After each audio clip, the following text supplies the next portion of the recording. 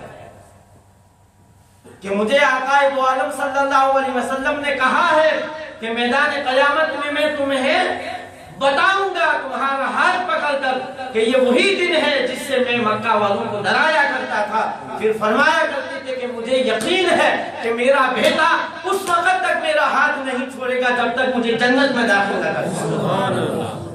حضرت حارث یہ فرمایا کرتے کہ مجھے یقین ہے کہ اگر میرے بیٹے نے قیامت میں میرا ہاتھ پکڑ لیا پھر مجھے جنت تک چھوڑے گا نہیں، جنت میں داخل کر کے رکھے گا۔ تو یہ حضرت حلیمہ سعدیہ ان کے شوہر سرکار کی رضائی بہن حضرت شیمہ رضی اللہ تعالیٰ عنہ کے ساتھ نبی کریم صلی اللہ علیہ وسلم کا